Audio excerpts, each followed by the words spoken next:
Bueno, acá continúo con lo que estuvimos hablando recién. Entonces, el pepsinógeno es una enzima que se secreta de forma inactiva. Cuando se pone en contacto con el ácido clorhídrico, se activa pepsina. Y la pepsina es una potente enzima proteolítica. Es la principal enzima encargada de la digestión de las proteínas y se encuentra a nivel del estómago.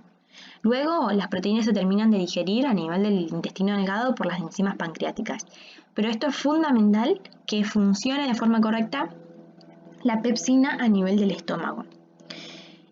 Su secreción va a ser estimulada por la acetilcolina, que es un neurotransmisor del sistema parasimpático, pero acá quédense con esto, que el parasimpático estimula la secreción de la enzima, y el ácido clorhídrico, justamente, que va a permitir el pasaje de pepsinógeno a pepsina como forma activa. Y el factor intrínseco, como les había dicho, es fundamental para la absorción de vitamina B12 en el ileón. Entonces es fundamental que este se pueda secretar a nivel del estómago. Recuerden hacer el sistema de activación para la digestión de las proteínas. Fíjense que la misma proteína es el principal estímulo para que se activen todas las cascadas y se pueda digerir ese macronutriente. Hay distintas fases de secreción a nivel del estómago. Ya les había dicho que a nivel de la boca también, cuando uno pensaba o olía algún alimento que le gustaba, también empezaba la secreción. Bueno, acá a nivel gástrico esto también sucede casi en simultáneo, donde hay una fase cefálica que tiene que ver con la visión, con el olor, con el tacto, con el gusto, cuando apenas probamos algunos alimentos que nos gustan. Y cuando es más apetente ese alimento, cuando nos interesa más, hay mayor secreción. Ya nuestro estómago se empieza a preparar con la secreción gástrica. Hay una fase gástrica, que es cuando ya el alimento está dentro del estómago y se generan los distintos reflejos para estimular la secreción justamente de gastrina. Y hay una fase intestinal, cuando los alimentos se ponen en contacto con la parte proximal del intestino delgado, es decir, con la zona de la zona ya del píloro, del antro del estómago y del píloro, que está más cerca del intestino delgado. También hay una fase de secreción gástrica. Todo el tiempo se está produciendo o estimulando la secreción.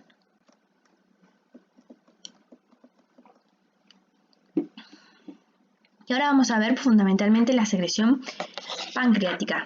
¿Se acuerdan que les había dicho que el páncreas era una glándula anexa muy importante para favorecer la digestión de los macronutrientes y de la secreción de bicarbonato para regular el pH del quimo gástrico que va a pasar al intestino delgado?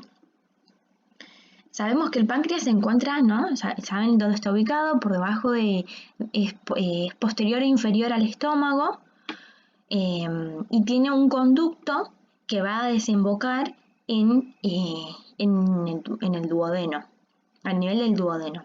Y ahí, a nivel del duodeno, va a comenzar la digestión de los macronutrientes, va a continuar, la digestión de los distintos macronutrientes, y también va a producirse la secreción de bicarbonato para neutralizar la acidez del quimo gástrico que viene del estómago.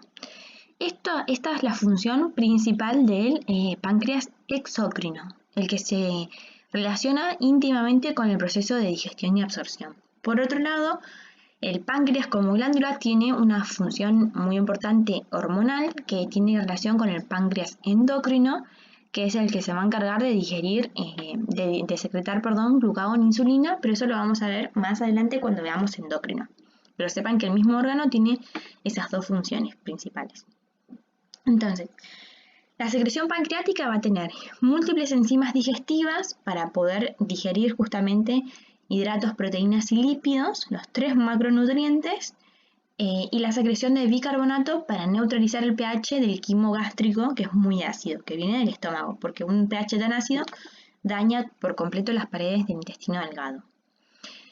¿Cómo es el proceso de conducción? Hay acinos pancreáticos, que son las células del páncreas, que forman acinos para poder sintetizar las enzimas y luego secretarlas. Hay un conducto este se pone en contacto con el conducto colédoco, con el esfínter de Oddi y la ampolla de Vater, que estos se encuentran a nivel del duodeno. Ese es el proceso de conducción. En realidad está cercano el conducto colédoco, es el que trae las secreciones de la vesícula biliar, y el de Winsburg es el que trae las secreciones pancreáticas. Ambos van a desembocar en la ampolla de Vater y regulados por el esfínter de Oddi a nivel del duodeno. Esto es bien anatómico.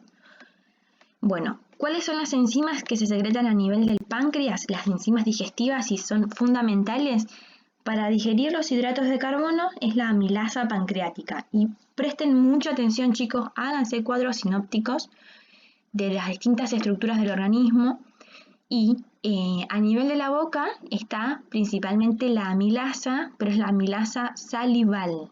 Por favor, presten atención a eso, la amilasa salival, para empezar a digerir el almidón. Y a nivel del páncreas está la amilasa pancreática, que está a nivel yo les digo del páncreas, pero sabemos que se secreta y hace efecto o hace su función a nivel del intestino delgado, a nivel del duodeno. Entonces, a nivel del duodeno está la amilasa pancreática. Para digerir las proteínas, sabíamos que había digestión de proteínas ya en el estómago por medio de la pepsina, y a nivel del intestino delgado, del duodeno, que recibe las secreciones del páncreas, está la tripsina, que está también, estas tres, la tripsina, la quimiotripsina y la carboxipolipeptidasa, se sintetizan y se secretan de forma inactiva hasta que llegan al duodeno, donde comienzan su actividad, los mismos que le había dicho de la pepsina. Acá se secretan como tripsinógeno, quimiotripsinógeno y carboxipolipeptidasa. También cambia su nombre para poder ser secretada. Y a nivel del intestino delgado recién comienzan a tener su actividad. Se activan y comienzan a digerir las proteínas. Y los lípidos, para digerirlos tenemos la lipasa pancreática, la colesterol esterasa y las fosfolipasas. Algo de digestión de lípidos también hay a nivel de la boca, donde tenemos a la lipasa salival, pero en baja medida, en menor concentración, mucho más baja. La principal digestión es a nivel de intestino delgado, la lipasa pancreática, colesterol esterasa y la fosfolipasa. Estos nombres tienen que saberlos todos y saber dónde se ubican y saber sobre qué sustratos actúan. Siempre tienen que tener en cuenta que las enzimas van a actuar sobre sustratos, y esos sustratos suelen ser siempre específicos. La amilasa pancreática va a actuar solamente sobre el almidón, no va a actuar sobre otro sustrato, sobre otro macronutriente. Siempre fíjense que el mismo nombre de la enzima hace referencia sobre qué sustrato actúa. Y por favor presten atención a los nombres y háganse el cuadro sinóptico. ¿Cuáles son los estimulantes para la secreción del páncreas? La acetilcolina, que es también un neurotransmisor del parasimpático, es decir que entonces en este caso el parasimpático está estimulando la secreción del páncreas, como sabíamos que estimulaba las secreciones, y la CCK o la colecistoquinina, que es secretada por el duodeno y yeyuno por el estímulo de alimentos. ¿Se acuerdan que vimos cuando estaba la secreción hormonal, la CCK se estimulaba por los distintos macronutrientes y va a ser la principal hormona que estimula la secreción de enzimas en el páncreas?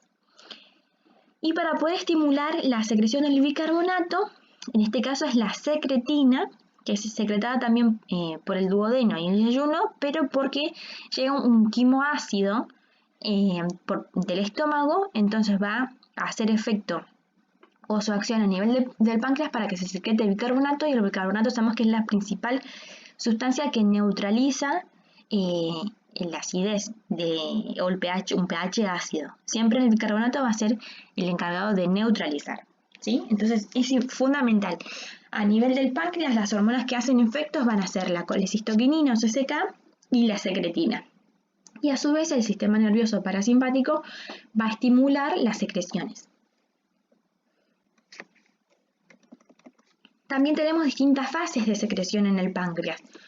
Una cefálica, que es igual a la parte de la boca y del estómago, que tiene relación con la visión, el olor, el tacto y el gusto de los alimentos. Una parte gástrica, donde los mismos alimentos que están en el estómago ya generan estímulos nerviosos a nivel del páncreas para que el páncreas se comience a preparar en cuanto a las secreciones para poder recibir los alimentos cuando estos lleguen al duodeno. Y una propia intestinal, cuando los alimentos están muy en la parte proximal del intestino delgado y ya se comienza a estimular la secreción de secretina. Fíjense que es fundamental que antes de que se vacíe el contenido gástrico, el páncreas ya esté secretando bicarbonato para neutralizar la acidez del quimo que viene del estómago. Es decir, que apenas entran en contacto los alimentos al estómago, la secretina ya comienza a estimular al páncreas para que se secrete el bicarbonato. Cómo las distintas partes del tubo digestivo se van preparando con anticipación para recibir los alimentos. Y ahora nos vamos a detener en la parte biliar e intestinal. Y esto lo vamos a ver ya en el otro video, así nos queda todo junto.